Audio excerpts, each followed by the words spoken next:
One moment. There we go. Welcome, everyone. Again, my name is Dana McGrath. I am an employer relations partner on the SNHU Career Services team. And I work with employers to bring these types of opportunities to you all to learn about the great places to work. And also, we use the Handshake career platform to share all the different job and internship opportunities that are actively seeking SNHU talent and other university talent across the US. So thank you so much for joining us today for Mastering the Technical Interview, Insights for STEM Students and Alumni with our wonderful featured employer partner today, Somos. So thank you to the Somos team, a big virtual round of applause for being here today. And first and foremost, again, I mentioned the cameras and mics are turned off so we can focus on our panelists and presentation today, but do feel free to utilize the chat so that you can submit any questions that you might have throughout because we will have Q&A toward the end. Of course, for anyone that is interested in the accessibility features, if you know, your experience at SNHU is important to us, so any individuals with accessibility needs requiring accommodations may reach out to the following contacts. Online students may contact the Online Accessibility Center at oac@snhu.edu or call 866-305-9430. Campus students can reach out to cac@snhu.edu or call 603-644-3118, and SNHU staff and faculty can contact hr@snhu.edu. And of course, a reminder for any future events, a request for live captioning or ASL interpreting requires at least 3 weeks advance notice. And I would not want to hesitate to share with you, of course, all the benefits you have with the SNHU Career Services team.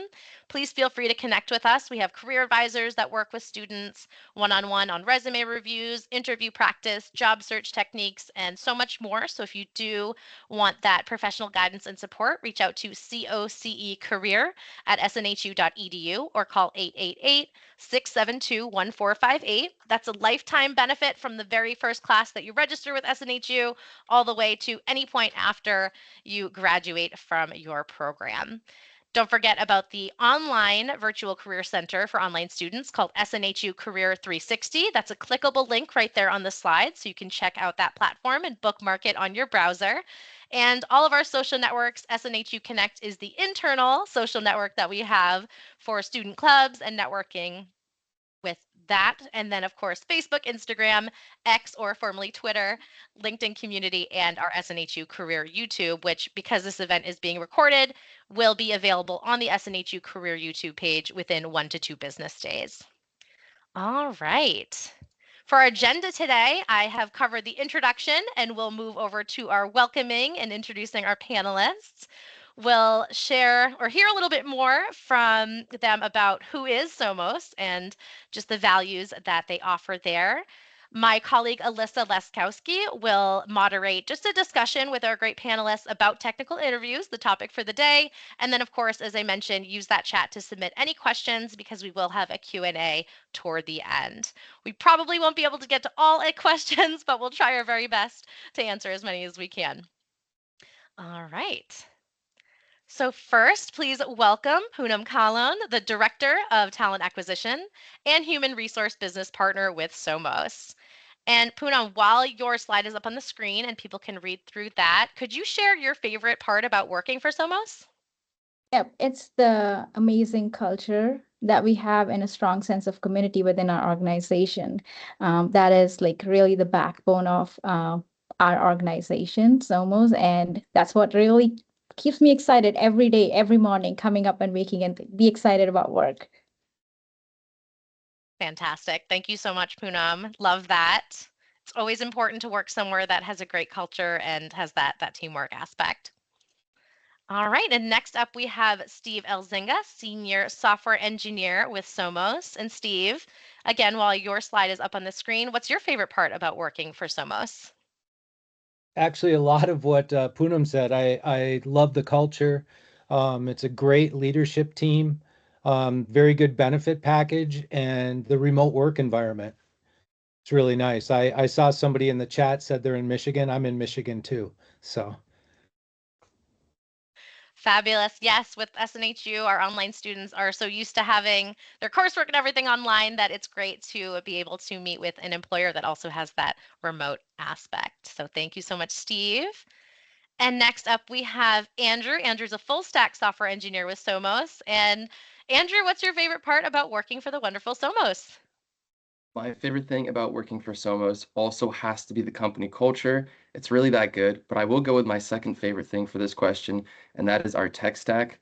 Somos uses some state-of-the-art technology. We can make updates with zero downtime. We have a really awesome developer experience, so it's really cool.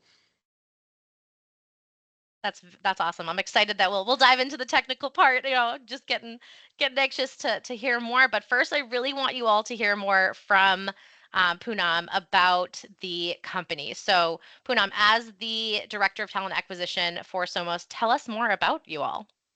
Oh, absolutely. Thank you again for having us here and giving us an opportunity to talk to the fellow students within and again, it's like virtual environment like really expands. What we do is really unique. We play a unique role in telecommunications space. So we do have multiple sides to our business. On the government side, where we work with FCC, we manage 7 billion plus phone numbers. So we are the numbering plan administrator for entire North America, 26 countries in Caribbean.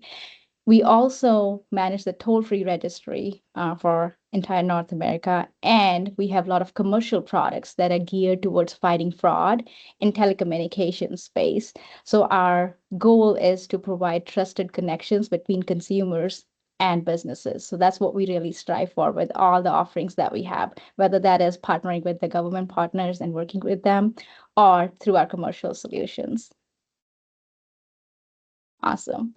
And we do have one thing that we really strive and that really keeps us high on everything that we do is everything centered around core values that we have. Everything that we do, whether it's facing outward, developing our customers or our culture, it's fully based on our core values. They are part of our DNA. Diversity is part of our DNA. We believe in going further together.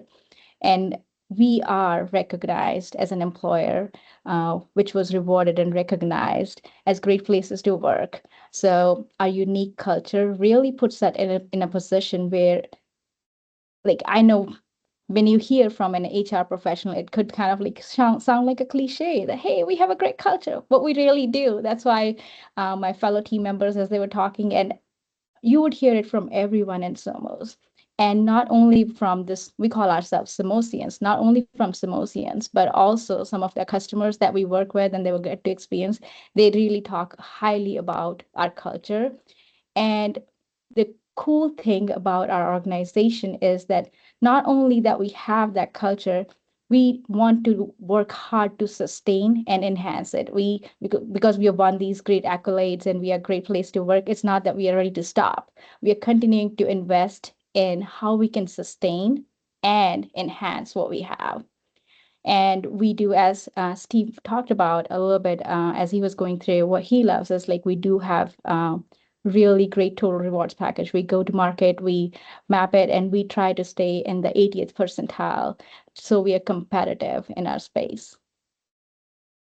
Thank That's you for amazing. giving me the opportunity to share that with Somos. Yeah, I mean, it's such a great company. I know that one of your colleagues is an SNHU alumni and is very active with our board of alumni. So excited that, that connection has been made and this is such a great company. So I wanted to make sure all of our attendees got that information too. And you are connected with us in Handshake, so be sure to check out their employer profile.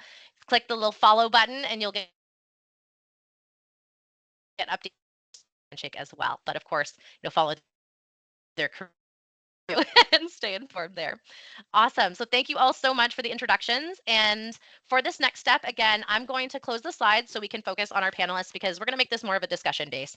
And I'd like to introduce my colleague, Alyssa Leskowski. Alyssa, if you want to come on and say hello. But Alyssa is a career engagement partner that works with our academic teams at SNHU.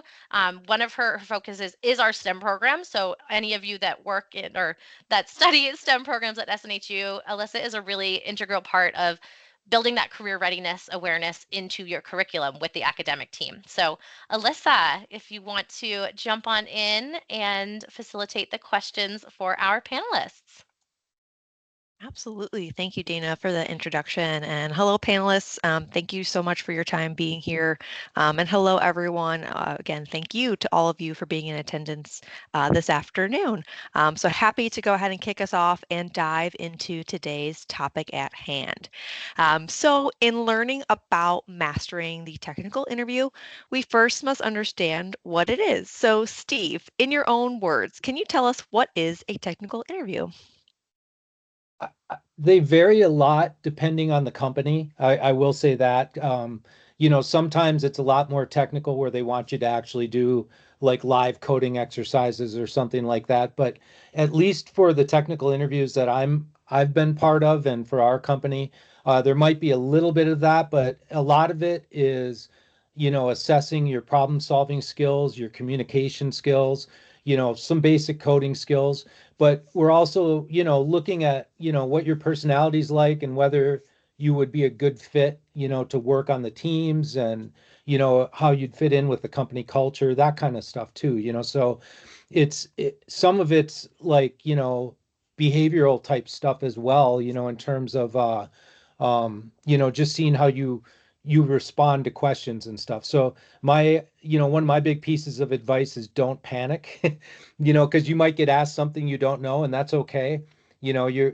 Especially coming out of school, you're not expecting people to know everything, right? So, and at some point they're going to ask you something where it's just like, well, I don't know, but that's fine. It's not bad to say that and just be open about what you do know.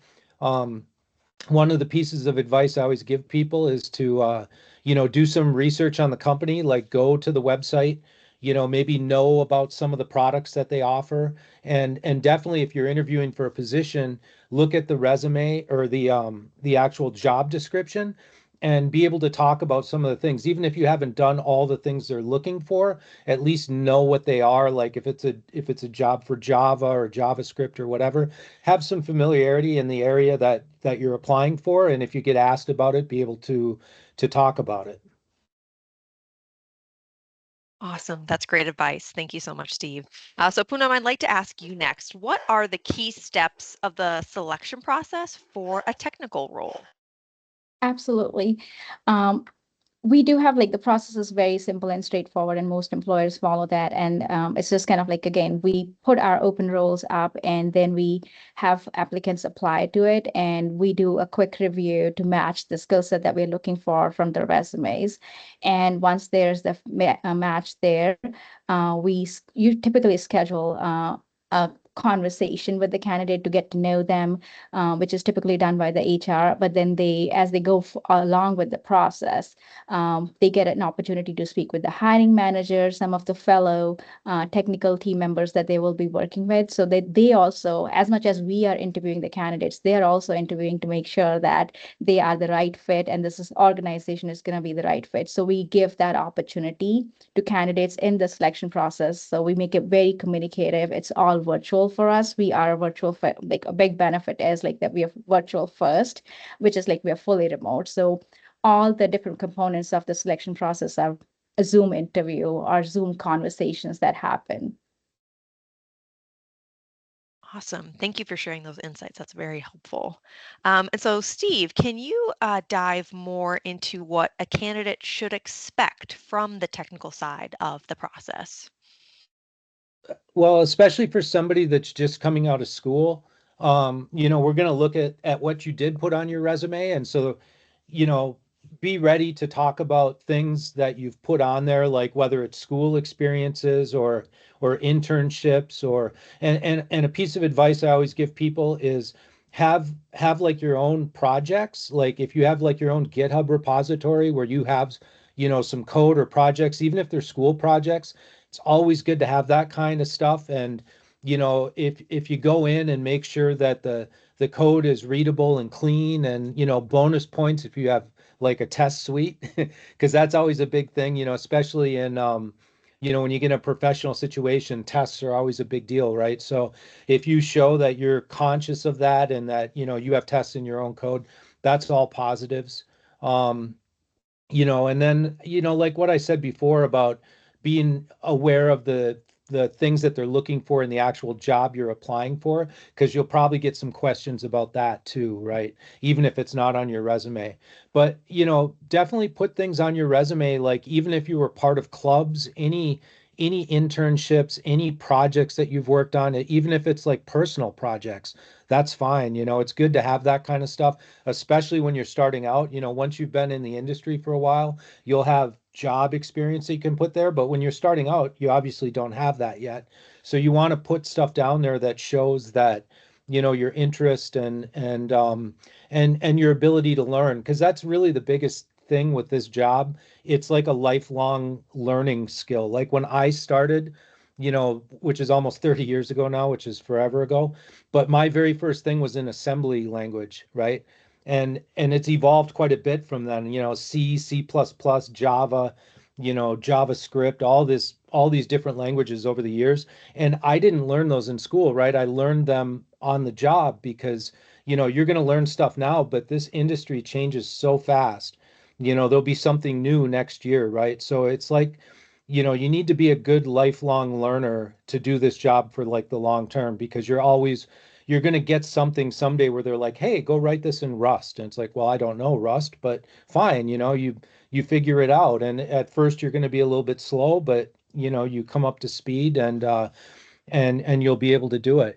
But that's really one of the big skills I think you need in this job is, problem solving and learning. That's two big ones. Great advice. Thank you so much, Steve, for sharing. Let's pick on Andrew here for a little bit. So Andrew, could you go ahead and share with us about your experiences with technical interviews as a full stack software engineer, and maybe share some examples of questions or some of those coding challenge platforms you've used? Sure. So there are many really great coding platforms. Of course, LeetCode is kind of the obvious one. Another good one is Expert that I've seen in the past. And then the questions are obviously going to vary from company to company. So applying for something that's like super big tech, like Google or Microsoft, they'll have some new question that no one's ever seen before to try and throw you off. On the other hand, some companies might just have a very simple question to see that you are familiar with the idea of a technical interview. You know how to answer those kinds of questions, but they know that maybe their applicants are not going to be too thrilled with some sort of tricks and riddles. One of the other things I really want to mention is that nailing the question in the most optimal way isn't always the most important thing. So your interviewer is looking to get an idea of your thought process and your communication skills. So you want to explain your solution, the idea that you came up with, the way in which you're going to implement it. And even if you know that your solution isn't the most optimal, you can explain that to your interviewer. You can say, hey, I know there's a better, way to do this. Here's why I believe that, here's the kind of research that I would do to go and try and find that better way. As a software engineer, you're going to have a lot of great resources. Obviously, the internet. Now we have some cool AI tools that can help us out, and most importantly, your teammates. So if you can identify where you stand with the problem and how to ask for help, that's more essential than, oh, I've seen this sort of trick before. I know what the catch is. Let me nail this algorithm and get a perfect score, because that you might be disappointed if that's what you're hoping for. And always remember your edge cases. So there you go. Awesome, Andrew. That's really good advice. So thank you for sharing your experiences there. And I'm going to bring it back to Poonam and Steve. So this is for either of you to answer. But what qualities do you look for in a successful technical candidate when going through the selection process here at Somos? Sure. Thank you for the question. And I can start and then Steve can add to it. Speaks as we're speaking about it, like we're really looking for the potential. You heard a little bit of that from Andrew and Steve as well, and Will, because skill is like some of it you come with and some you have to learn. You have to be that lifelong learner. So something that we really appreciate is someone who has that growth mindset and has the ability to grow with the role. The landscape around us is always changing. It's constantly changing. It's like how you adapt to it, how you grow with it is what we really appreciate. We're big about empowering our people, and our people are empowered, so that we also like someone who's going to be successful is someone like we don't believe in looking over the shoulder. We trust our people trust us. That is the environment that we have created within Somos. And those are the things that we really value. Someone who is independent, can come, is not afraid to ask questions, has that will, comes with a little bit of skill, but then is continuing to upskill with us. Yeah, and Poonam pretty much nailed it there. I mean, you're really looking for somebody that, is eager and seems bright, is responsive to your questions and, is looking to learn new things and maybe through their resume has shown that they've have a history of that, by taking on things on their own. Um, that's the big thing. It's really difficult in technical interviews because you're trying to find somebody that's a good fit, but also somebody that's a good worker, and that you can never really tell, and early on what somebody's work ethic is like, but it shows a lot of times on like their resume, like if you've made the dean's list or something. That's why I was saying putting things on your resume that are like accomplishments. It shows that you're somebody that's that's striving to achieve things and learn things and is curious about the industry. I think that's the kind of things that we're looking for, more so than maybe getting the coding interview question right. Awesome. Again, wonderful advice and insights. Thank you both for sharing. And so we have one final question from me before we jump into some of the questions live from those who have been engaging in the chat. So thank you. Keep those questions coming. And so Andrew, we'll have you take this last one. So what advice would you give to a student or a recent graduate entering the software engineering field? I saw this quote somewhere recently, and it goes, do things and then tell people about it. And that's really the advice that I would give. If you have some sort of school project, throw it up on GitHub, be able to talk about it in an interview. If you have some sort of startup that you and your friends were looking into, even if you didn't do anything and you just deployed like a landing page and maybe one API call and it barely works, doesn't matter. Be able to package that in a way that you can show to people, hey, here's something that I worked on, and be able to talk about it, be able to explain what you did.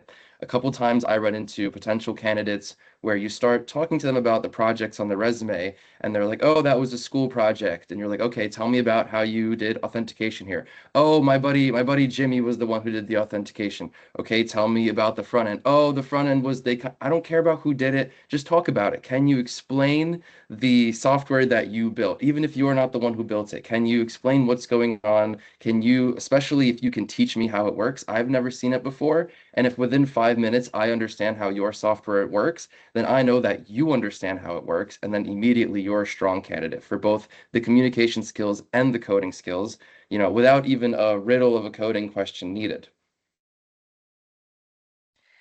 Thank you, Andrew. I think that you hit the nail on the head with that, like being able to not only demonstrate your skills, but to be able to talk about it, especially considering like a non-technical audience, right? Being able to tell that story in a way that makes sense, right? So thank you for sharing. And just a real quick, just round of applause for all of our panelists. You guys have shared some wonderful, amazing, fantastic advice and insights to all of our attendees in the audience today. So at this point, I'm going to kick it over for some of, again, that Q&A that we've been seeing, that flurry of engagement in the chat. So we'll hear some of those questions that have been submitted. We'll read them aloud for all of our attendees. So with that, I'll turn it over to Dana or Ben to take those questions away. Thank you all so much again. Appreciate it. Perfect. And yes, a virtual round of applause for these excellent panelists and for Alyssa for being our panel moderator for that. And keep those questions coming in the chat.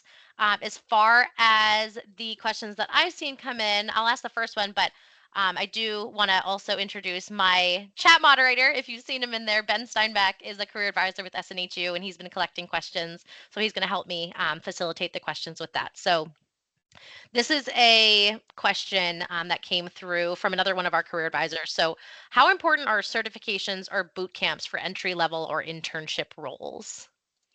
If maybe Andrew or Stephen want to answer that, or Poonam, if you know, as far as, with the talent I, acquisition side. yeah, I can give it from my standpoint. I think they're very important. I mean, I definitely give credit when people have done stuff like that. It gets back to that self-learning aspect. So even if you've got your degree, but you're also doing boot camps or hackathons, things like that, I would definitely put that on a resume and talk about it. It's like, because it's cool. It shows that you're, interested in learning things and continually, expanding your knowledge base. Yep. Yep. And the only thing I would add to that, I agree with what Steve shared here, is just kind of like when you're early career and you're coming in, those certificates do carry weight on your resume, because if everybody else is saying, like, that makes you stand out, right? You have something addition and you've learned about something that others think, so it does make you stand out. So they are important. Perfect. Certainly appreciate that. And yeah, anything you can do to diversify and show that you're passionate about what you're doing, right? It's you if you look great on paper, they've already asked you in to interview, like this is the chance to shine. So I love that. And Ben, I'll kick it over to you if you want to jump in with the next question. Hey, good afternoon, everyone. My name's Ben over here in Chatland. Okay, so we did have some questions come in, and I'll start with the first one here. It's a technical question regarding whiteboard coding. And the question is it acceptable to avoid a brute force solution and approach a problem with a more optimized solution from the beginning, assuming that you have the knowledge to quickly do so?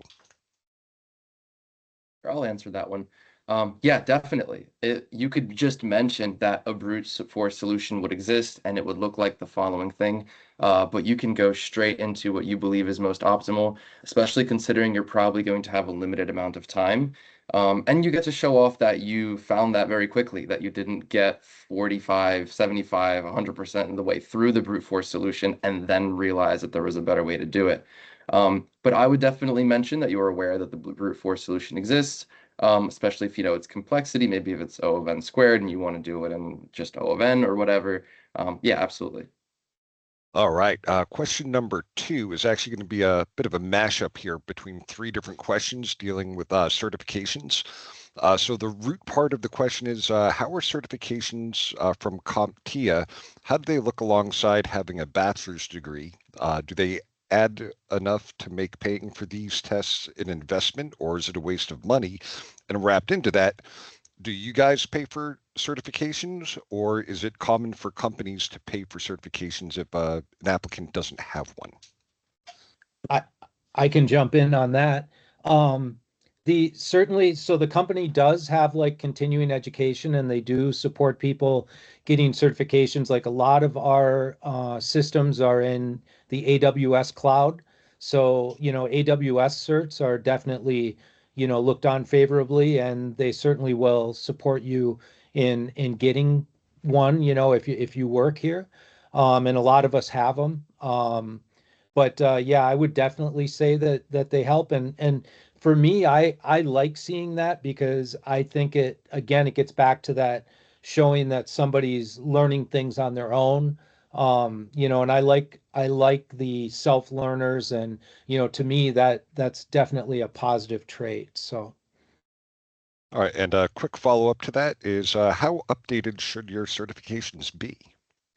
I think the AWS ones last for about 3 years, and the industry changes a lot. And I'll let somebody else add to this, but I would say every 2 or 3 years you probably should refresh them, just because there's so much change, in the industry. All right, and another kind of combo question here is regarding students who do not quite have their degree yet.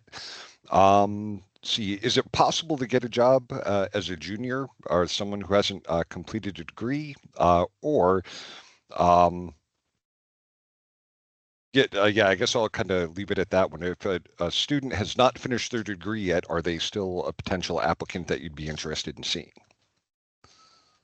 It varies based on, again, around where you are coming from, what experience you might have gained. A degree is not a must-have for us, because it could be, again, based on the experiences you've gained, it could be substituted with that.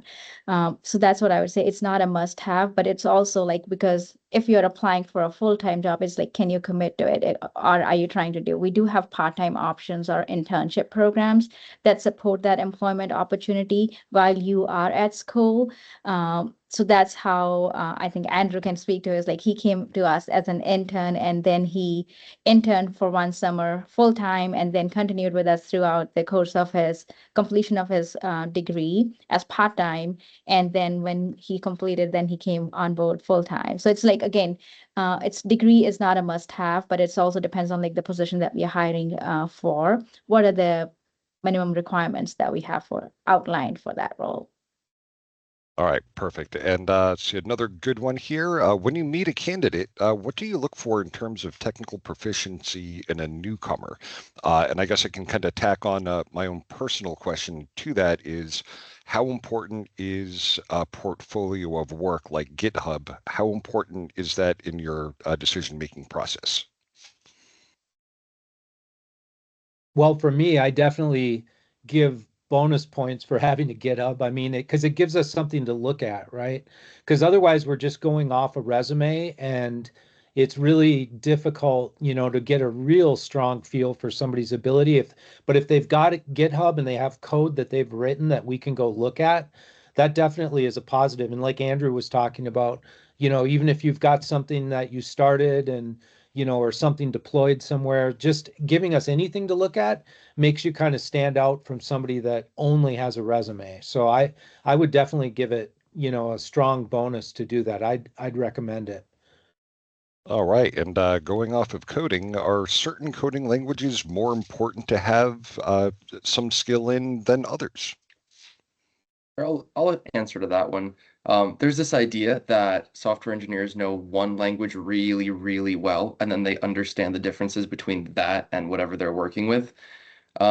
So I would say that if you're a master coder and you're applying to a company, of course, it's great if that position that you're applying to is in the language that you're most familiar with. And that might be based on your coursework. So like Java and Python, that might be on something you picked up. Maybe you're interested in front-end development, so you learn JavaScript, TypeScript, and React.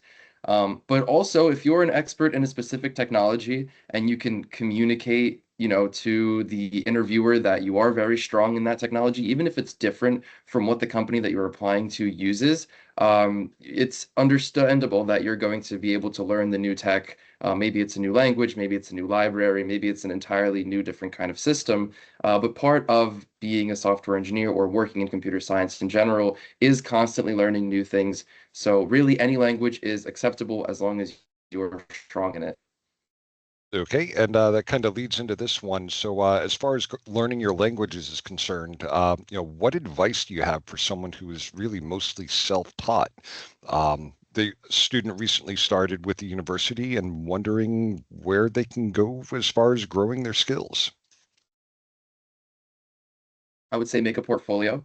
Whatever language it is or whatever technology it is that you're learning, just build stuff in it. You can start by quite literally just following a tutorial on the internet. When I applied to Somos, one of the projects on my GitHub was literally like letter for letter off a tutorial. I put the link to the tutorial in the description, so there were no questions about that.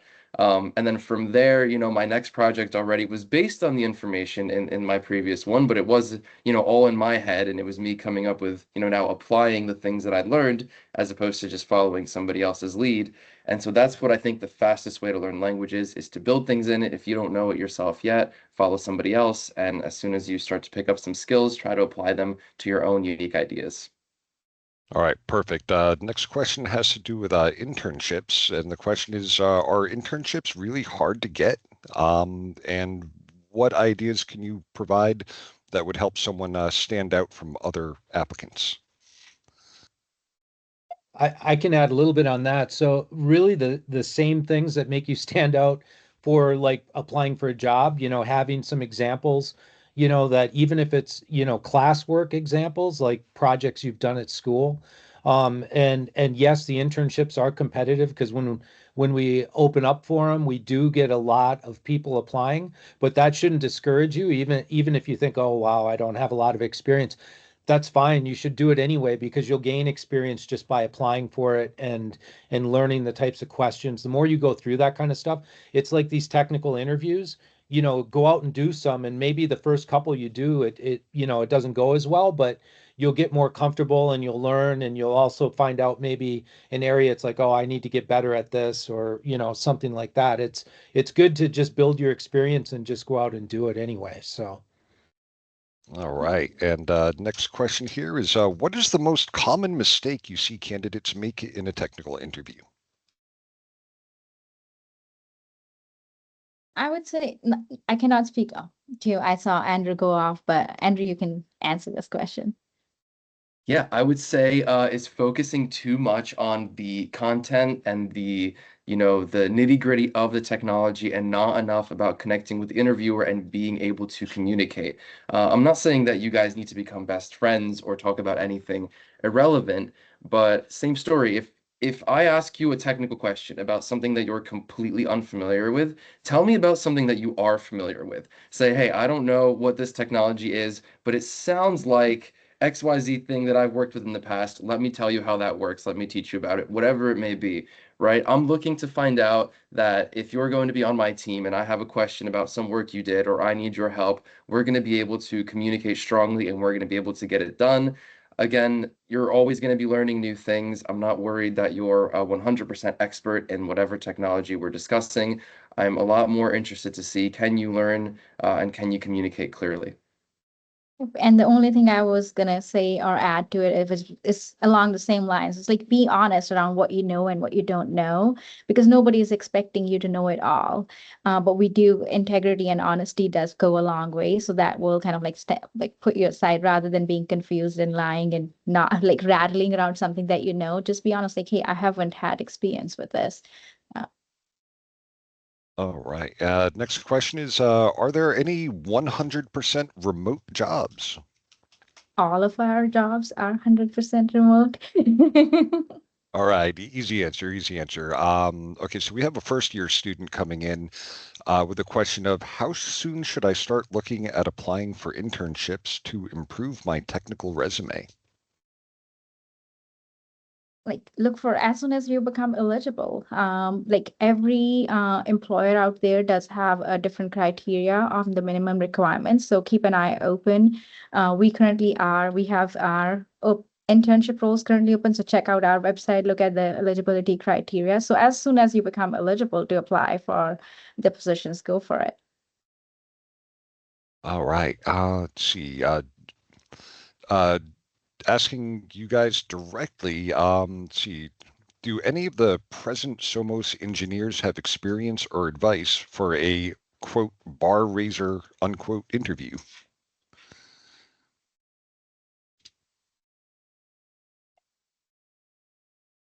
yeah, so I don't know if I'm completely understanding the question. So you mean what can they do to make themselves stand out, kind of?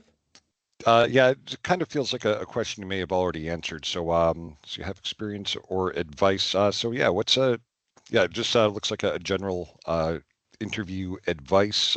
But really, what's that like next step up that would really impress you if they came in and sat down across the desk from you?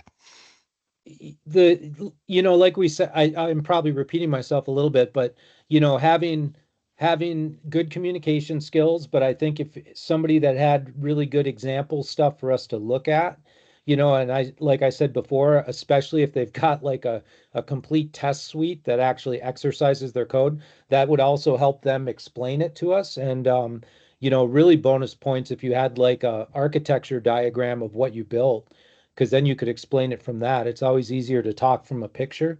Um, Things like that, because that's what you end up doing professionally. I mean, when we build systems, we always have to have architecture diagrams, everything needs to be documented, it needs to be tested. That's all stuff that you'll end up doing. So, the more of that kind of stuff you can show.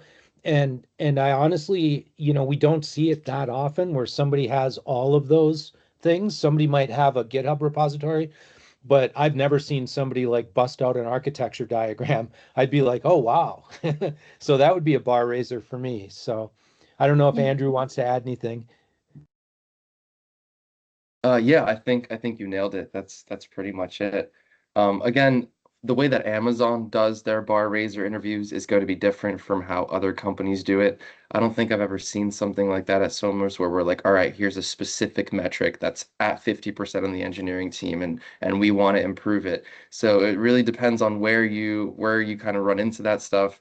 At Somos, we don't really do that. Our interviews are relatively standard. Again, we're trying to get an idea of, how you are, how you perform, how you communicate.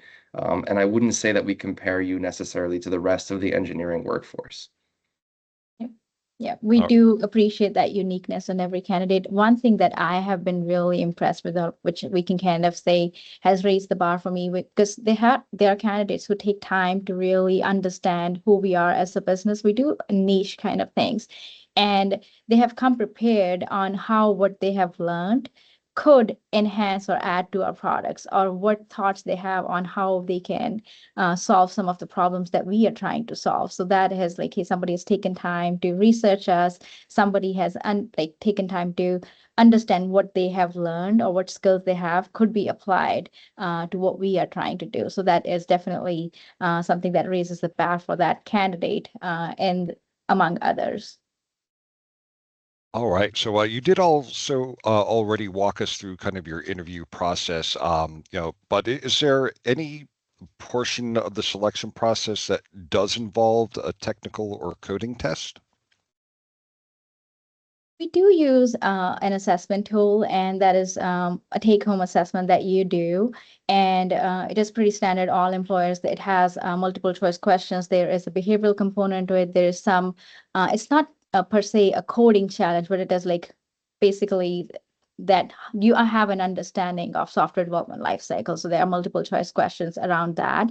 And if there's a specific technology that is a need for that specific role, there might be multiple choice questions around it. Our team really is like, as the candidates are talking to the technical team members, they do ask or kind of like share with give them a problem statement that they kind of like try to solve during the course of the selection process. All right. And as part of that technical or coding assignment that you give to those folks, is there any real way to like prepare for that, or is there any advice that you'd recommend to approach how you do that challenge? I think some of the things that Andrew and Steve talked about is like really, we are really trying to understand how you approach problem solving in there rather than really nailing the right solution. Okay. Let's see. Next question here is, can you remember an interview where the candidate really stood out to you in a positive way, and why did they stand out? One of the things that I recently saw at a convention that we went to was this student had built an app that runs off of GitHub, and you stick your GitHub username in it, and it finds people who are related to you through some sort of projects or repos or whatever. And he showed it to me live on his phone, and he plugged in my GitHub username, and he found one of my childhood friends because our parents used to work in the same company.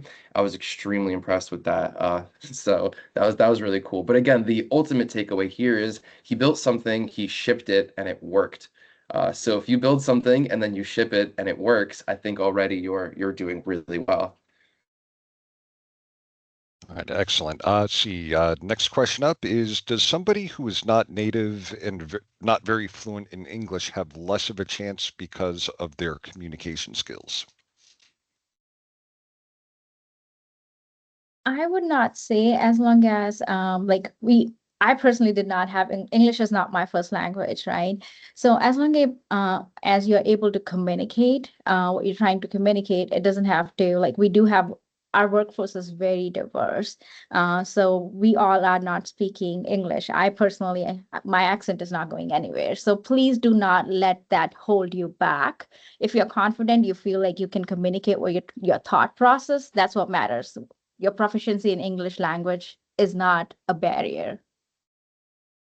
All right. Next is kind of project related. Would building a project that improves a business be something that might help in landing a job? 100%. That would be exactly the type of project that you'd want to build. And that's the kind of thing that would again make you stand out if it's like, especially if you did like some research on the company and we're like, hey, look at this project that we started on. I think this could actually help your business. 100% that would make you stand out for sure.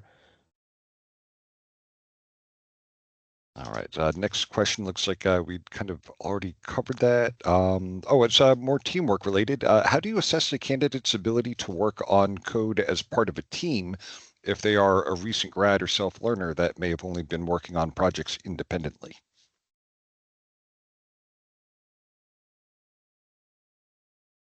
I can take a shot at that. So yeah, that's one of the things that we're trying to figure out. And we try to ask some questions to try to, narrow in on that, like how would this person fit in on a team? You know, um, and working on a team, it's basically you're taking a big project and breaking it up into smaller pieces, and somebody, each people take a piece and work on it, and then you integrate it back into the whole. It's not very often is it something like pair programming or something where you might have two people, although that does happen sometimes, but that's not maybe our primary way of working. We have an agile work environment, so we tend to work in small agile teams. So you'd have, a few other development co-workers that you'd work with, that you divide up the work. And, we try to divide up the work in such a way that you're kind of working on your own independent piece and it's not interfering too much. We try not to block each other with our work, but sometimes there's no avoiding that. But we're basically in the interview, we're just trying to see if you'd be somebody that is easy to communicate and work with, and that's kind of what we're trying to get to the bottom of in our interview. All right. Let's see. Next question up is, let's see. I see a lot of entry level and internship opportunities that require 3+ years of experience. The student has a couple of months from obtaining their degree and have not participated in an internship. It seems that to the student there are no true entry level positions. What do you think is driving this, and how do you approach these opportunities? I'll throw something on that. Yeah, I wouldn't let that stop you. I mean, from applying. Just because somebody else has done an internship before, that's definitely a positive you want to put on your resume. But if you've never done one, then, try to find something else that you can put in place of that, like one of the projects that we talked about, like personal things that you've learned on your own. That's the important thing, is to show that you're trying to learn, and that you're out there trying to gain knowledge and advance, in the industry. I don't think it all comes down to what you've done before, especially when you're starting out, because at some point everybody has their first internship, right? It's not like you automatically get this experience. You've got to go out and apply for it. And I think it's overcoming that intimidation factor of, oh wow, I don't think I'm qualified for this. Just apply anyway, because there's a lot of job descriptions. Like when I go out and look at the description of what they're looking for, a lot of that stuff is like pie in the sky stuff that they're just not going to get. They'll be like, an entry level position, and they're saying, oh, I want 5 years of experience. And it's like, yeah, that generally doesn't happen. Somebody that's got 5 years of experience is going to go for a higher level job than what you're offering, right? So don't let that turn you off. And certainly, like I said earlier, look at what they're looking for in the job description, at least be able to talk about the various things. And it's probably important, like if they're trying to hire a Java developer, that you have some proficiency in that, even if it's not your primary language. You want to be able to have minimal skills in it. I mean, they're probably not going to hire somebody, oh, I've never programmed in Java before, for a Java position, right? So you have to have like at least a minimal thing, even if it's not your top language though. And that's where I think it's important to be honest and say, hey, I'm primarily a Python developer, but I have done some Java. That's okay, to do that. All right. Getting back to interviews here, and I'm sure this is a situation that most of us have encountered at some point walking into an interview. What advice do you have for people who get nervous or anxious either before an interview or during the interview? I would say just kind of like acknowledge it. Sometimes that acknowledgement helps, right? It's like, hey, I am uh, feeling certain way, and just kind of like be open. That really will help. And sometimes if you are like, sometimes I don't know, everybody perceives a different way.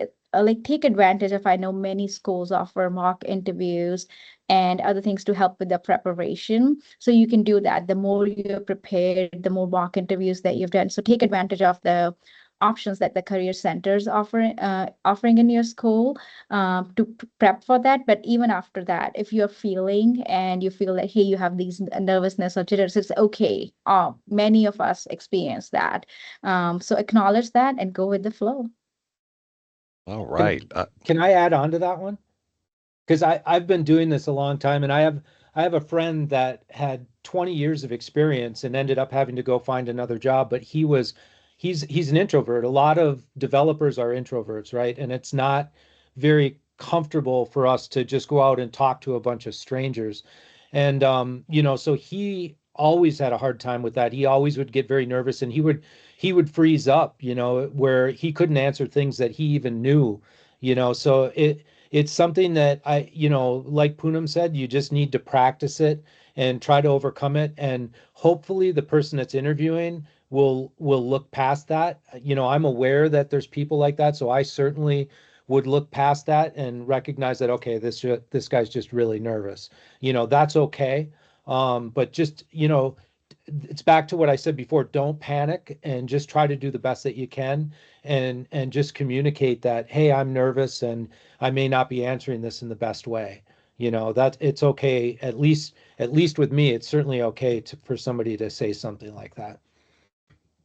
Oh yeah, and definitely slow down, right? A lot of the times when we get nervous, we try to talk a million miles an hour or think a million miles an hour. Take the time to think about the question that you're being asked, even if it's not an interview question, if it's just something simple, and then formulate some sort of idea, some sort of response, and go from there. Don't feel like you can't take 30 seconds or even a couple minutes to think. Acknowledge that you're thinking, but don't rush. And I'll add one more thing. And this gets back to the thing of, what to expect on, like, if they give you a coding thing and you don't know, and somebody said, can I put the more optimal solutions? You certainly can. You can also put the less optimal solution, or if you can't even think of the solution, put some comments that, like, this is my thought process. This is what I think I would need to do. Even if you don't successfully solve it, you kind of show your logical thinking. And that's kind of what we're looking for, is like, is this somebody that's got good problem solving skills? Can you approach this logically? Because nobody ever writes code with 5 people watching you. It's a very uncomfortable way to write code. And there's times where I've seen questions asked that's like, I'm not even sure if I could have answered that one, right? So it's like, how valuable was that really to ask that question? um, so I think it's important to just demonstrate your thought process, even more so than maybe getting the answer right. All right. Next up, how does Somos approach reasonable accommodations in the selection process for individuals who have self-disclosed disabilities or those who identify as neurodivergent? Yeah, we support all of that. You just have to notify us and reach out and notify us of what accommodations that you need. And we support all of that. We are very diverse, like diversity, equity, and inclusion is very much part of our DNA. And we will support you through the process. All right. Does LinkedIn matter when you apply for a job? Yes, LinkedIn most definitely matters. One of the biggest things that I did that made the greatest change was update my LinkedIn, make sure that my resume's on there, my GitHub is on there, that the picture of me is relevant, that all of my graduations, accolades, certificates are up to date. If there's a specific community that you're a part of, say you're a front-end React developer, you want a React job. If you interact with articles about React, the new releases, just comments, whatever it may be, so your feed looks like you're participating in the community, that's going to make a really big difference. I think LinkedIn is one of the first places we look, especially considering there are different rules for social medias as far as employers and all that stuff. Poonam knows it better than I do, but LinkedIn is usually one of those things that you share with your employer. You give them direct permission to go look you up there, so they definitely will. All right. So we have a few more questions here, and we're kind of running up on time. See, I'll just jump down to with some companies shifting away from being remote or even hybrid, how does Somos reinforce the company culture in a remote environment, especially for new hires? We do have a very robust onboarding program that we have created, and we continue to get accolades from our new hires as they come on board. That is the best onboarding experience that they've had, and I can speak for myself. So Somos is the first job that was fully remote for me, and I myself, like even the onboarding experience I had was much better than the ones that I've had physically. That were like where I was in office and I was being onboarded. So that is like really helps with that. And again, the focus on sustaining and enhancing the culture that we have from like our executive team is very committed to it. Our team members are very committed to it. So that is what really we strive for. And it's just because of the empowered culture that we have created. We virtual first is a big component of what we believe in, and that's what we plan to stay. We do have office locations, 4 physical locations in the United States, but we don't have any plans of getting back to the offices. Again, we trust our people trust us. We have created an environment where everybody is accountable and self-accountable, and we are delivering great results. So there's no need for us to go in and say, hey, we don't trust you, need to come back in office and we need to watch over your shoulder in order to do the work. All right. And before I continue any further, to my counterpart here, do we have time for extra questions, or are you eyeballing the clock?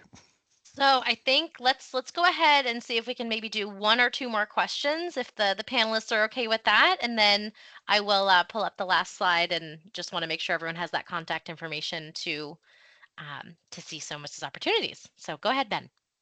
All right. Okay, so we've kind of discussed these a little bit. Maybe it'll generate a slightly different response.